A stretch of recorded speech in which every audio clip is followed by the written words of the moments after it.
I was working the front desk at a hotel in Amsterdam when an American guest walked up to me, holding his phone like it had personally betrayed him. "Excuse me?" he said, looking genuinely confused. "Why is Google Maps showing everything in kilometers?" I changed my phone settings to English. I smiled and explained that kilometers were just the metric system that most of the world uses. He stared at me for a solid 5 seconds. "But I'm speaking English," he repeated, slower this time, like I was the one missing something that same week. My coworker told me about a tourist who got frustrated at a restaurant because the waiter wouldn't accept his tip. The American kept insisting, even leaving cash on the table 3 times. Each time, the waiter brought it back. Finally, the tourist said, "What's wrong with him? Does he think my money isn't good enough?"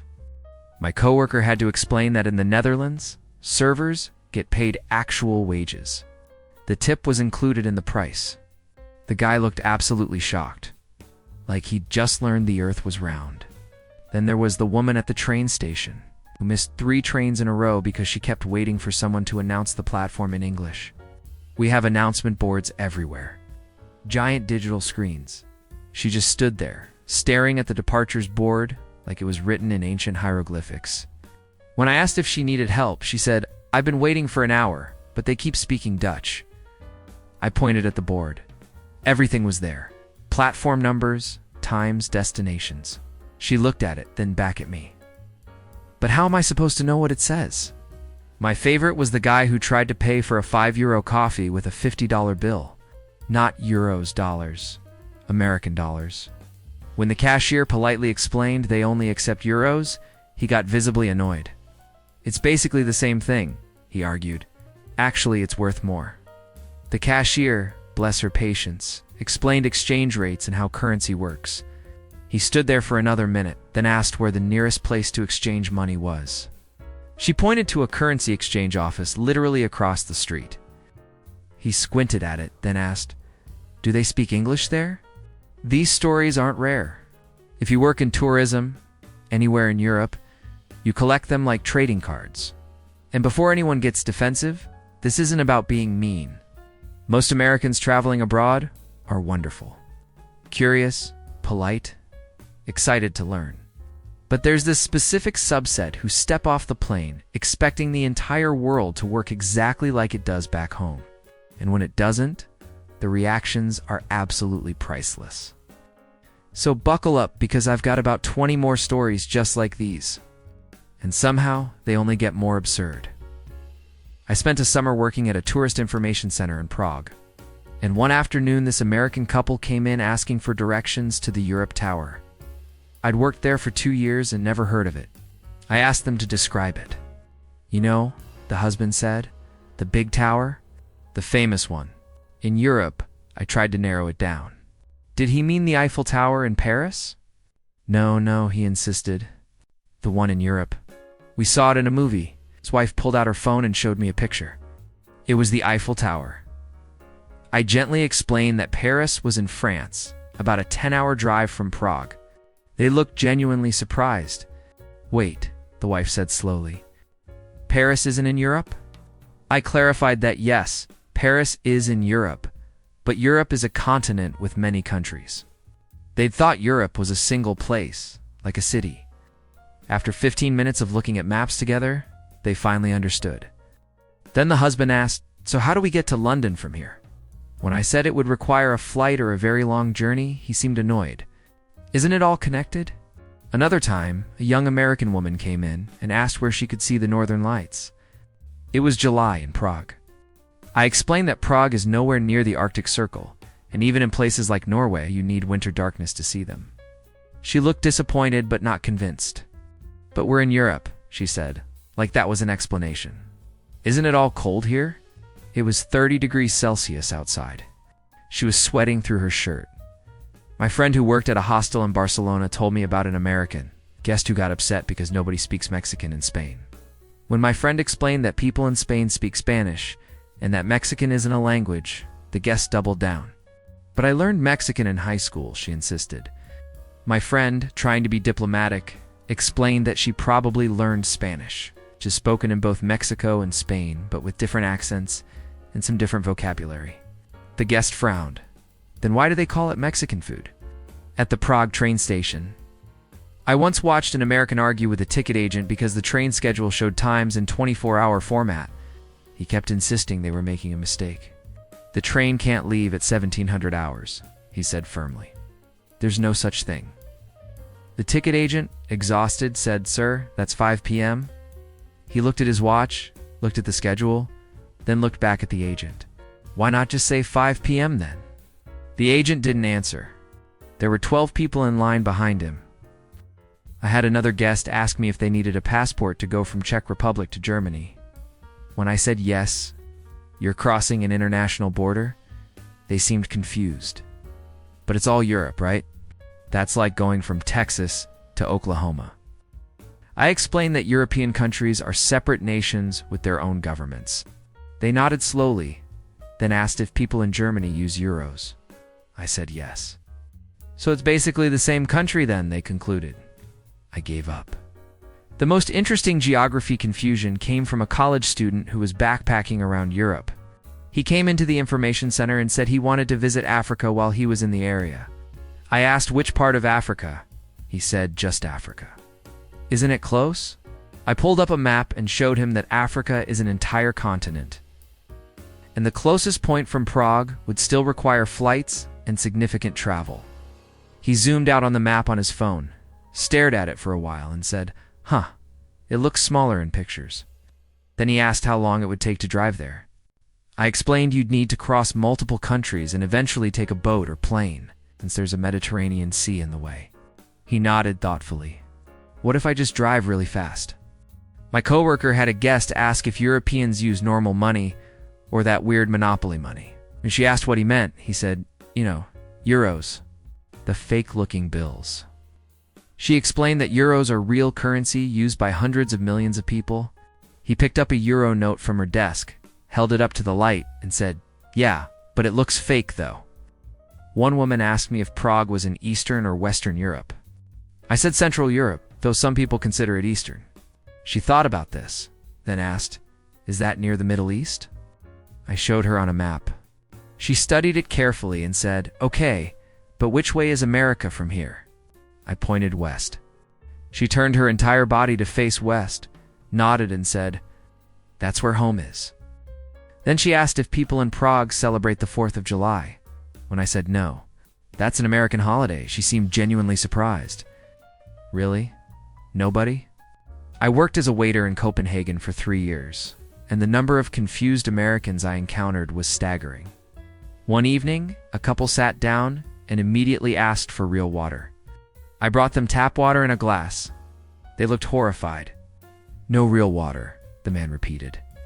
"Like bottled."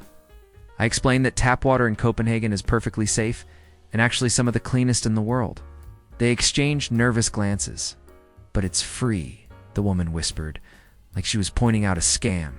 "Doesn't that mean it's bad?" I assured them it wasn't. They ordered bottled water anyway and seemed shocked when it cost money. That same night, after their meal, they left a 20-euro bill on the table and walked out quickly. I chased them down outside. "Sir, you left this," I said, handing back the money. He looked confused. "That's your tip," he explained. I thanked him, but said tips aren't expected in Denmark. Service is included. He looked at the bill, then back at me. "But how do you make money?" I explained that I earn a living wage. He processed this for a moment, then tried to give me the 20 euros again. "Just take it," he insisted. "I feel weird not tipping," politely declined. He stood there holding the money, looking genuinely distressed. Before finally putting it back in his wallet, my friend who worked at a cafe in Berlin told me about an American who ordered a coffee and sat down with his laptop. He stayed for 6 hours, ordered nothing else, and seemed confused when the staff kept giving him looks. In America, apparently, you can camp at a coffee shop all day. In Berlin, if you're taking up a table during busy hours, you're expected to keep ordering or give up your seat. When a staff member politely suggested he might let other customers sit, he said, "But I bought a coffee." One coffee. 6 hours ago. Another classic is portion sizes. Americans always think European portions are appetizers. I watched a tourist order what he called a normal-sized pizza at an Italian restaurant. When it arrived, perfectly sized for one person, he called the waiter over. "Excuse me, this is the kid's size." The waiter very seriously said, "No, sir, this is one pizza." The American stared at it. "Where's the rest?" There was no rest. That was the pizza. He ate it and was full, but he still seemed personally offended by the size. I had a table of Americans once who got frustrated because I didn't come by every 5 minutes asking how everything was. In Denmark, we check on you once, maybe twice. We're not hovering. It's considered respectful to let you eat in peace. But they interpreted this as bad service. When they paid, one of them said, "You'd never make it as a server in America." I smiled and said, "I know. That's why I work here." The weirdest food confusion was at a restaurant in Paris where I helped out for a few months. An American asked for ranch dressing. We didn't have ranch dressing. He asked 3 different servers. None of us had ranch dressing. Finally, he asked to speak to the chef. The chef came out, very serious, very French. The American asked if the chef could make ranch dressing. The chef just stared at him for a long moment, said "Non," and walked back to the kitchen. The American turned to his friend and said, "Can you believe this place?"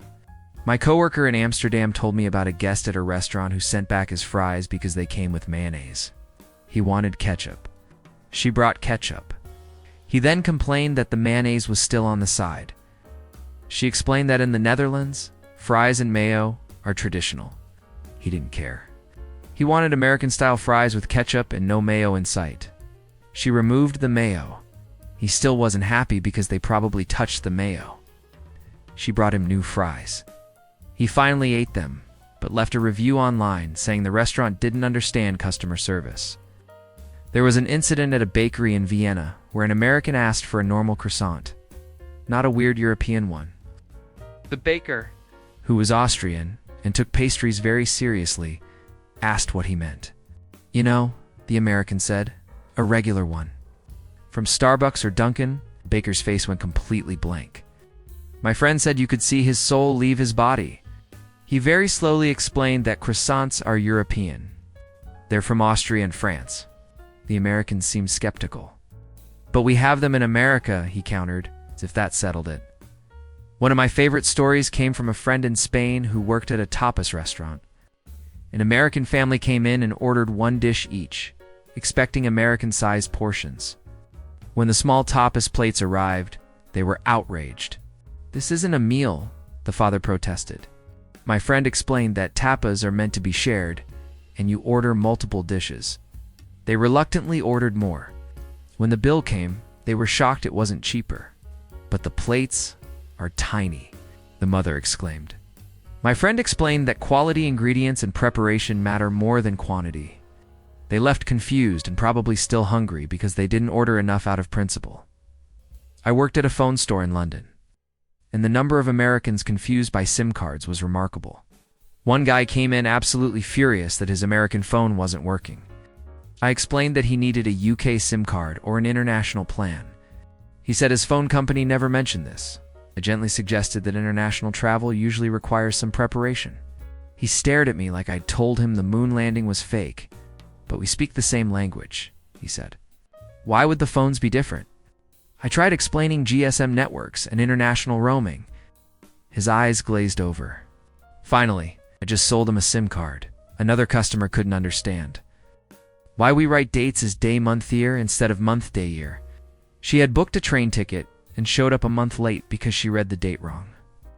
When I explained that most of the world uses day month year format, she said, "That's backwards."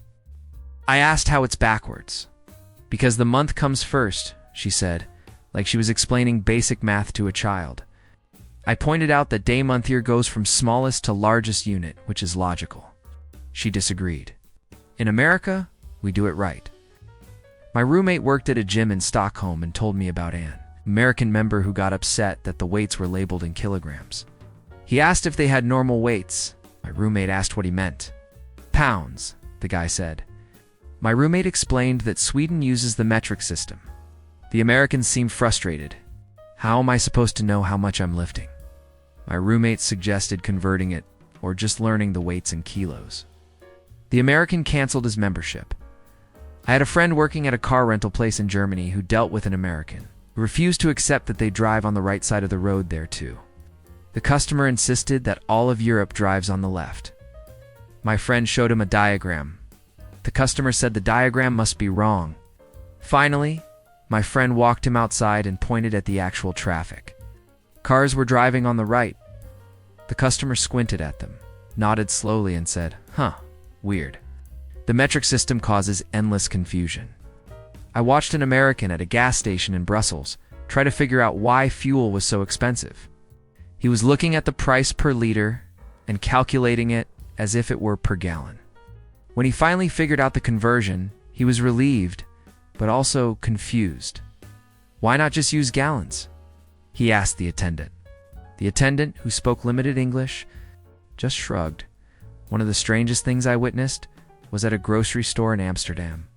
An American was confused that eggs weren't refrigerated. He picked up a carton, walked to the refrigerated section, and put them in with the milk. A store employee saw this and moved them back. The American moved them again. This happened 3 more times before the employee explained that European eggs don't need refrigeration because of how they're processed. The American didn't believe him. "Eggs go in the fridge," he said firmly. "That's food safety." The employee gave up and let him buy refrigerated eggs from a different section. My cousin worked at a bank in Switzerland and had an American customer who wanted to write a check. They don't really use checks in Switzerland. Everything's electronic. The customer got frustrated. "How do people pay for things?" My cousin asked if he'd heard of bank transfers. "That takes days," the American protested. My cousin explained that in Switzerland, transfers are instant. The American looked suspicious. "That doesn't sound secure." There was a memorable incident at a pharmacy in Paris where an American wanted to buy cold medicine. In France, you have to ask the pharmacist. You can't just grab it off the shelf. The American thought this was absurd. "It's just cold medicine," he argued. "Why do I need permission?" The pharmacist tried to explain that medications are regulated differently. The American said, "This is why America is the land of the free," said this in Paris. In a pharmacy, the pharmacist just processed his purchase in silence. I worked briefly at a train station in Belgium, and an American once asked why trains don't have cup holders. I said most people don't eat or drink on trains because the rides are short. He looked baffled. "What if I'm thirsty?" I suggested he drink before boarding or wait until he arrived. The trip was 30 minutes. He acted like I'd asked him to cross a desert. One woman got frustrated at a hotel because she couldn't figure out the light switches. European switches are different. They're flat and you press the whole panel. She kept trying to flip them like American switches. I showed her how they worked. She tried it, successfully turned on the light, and said, "That's so complicated." It was one button. You press it. My favorite systems confusion was a guy in Amsterdam who couldn't understand why his credit card kept getting declined. Turns out his card didn't have a chip, just a magnetic stripe. "Most of Europe uses chip and pin." I explained this. He said, "But it works fine in America." I said, "That's great, but he's not in America." He asked when Europe would upgrade to American-style cards. I said Europe had actually upgraded past that, and America was behind. He didn't believe me. There was also the time someone asked why Europeans don't have garbage disposals in their sinks. I explained that most countries just scrape plates into the trash. They said, "That sounds primitive." I pointed out that garbage disposals waste water and energy and create plumbing issues. They shrugged. Still easier, though. The longer you work in tourism in Europe, the more these stories pile up. And honestly, most of them are harmless. People travel to learn, and confusion is part of the process. Nobody knows everything about every culture. I've probably made similar mistakes when traveling to places unfamiliar to me. We all have. But there's something specific about the particular brand of confusion. Someone assumes the entire world should work exactly like their hometown. That's the part that creates these memorable moments. Because when you're genuinely curious and ask questions, people are happy to explain. But when you insist that your way is the only normal way, and everything else is weird or wrong, you're going to have a rough time. I worked one last shift at that Amsterdam hotel before moving back home. On my final day, a guest asked me why Dutch people ride bikes everywhere. I explained that the Netherlands has incredible bike infrastructure. It's flat, and cycling is part of the culture. He nodded, taking this in. Then he asked, "But what if it rains?" I said people use rain gear. He looked unconvinced. "What if it rains a lot?" I said they still bike. He thought about this. "What if there's a flood?" I explained that major flooding is rare and wouldn't stop daily cycling. He paused. "But what if there's a tsunami?" We were in Amsterdam, landlocked Amsterdam. I just smiled and said, "Then every Jona has bigger problems than bike commutes."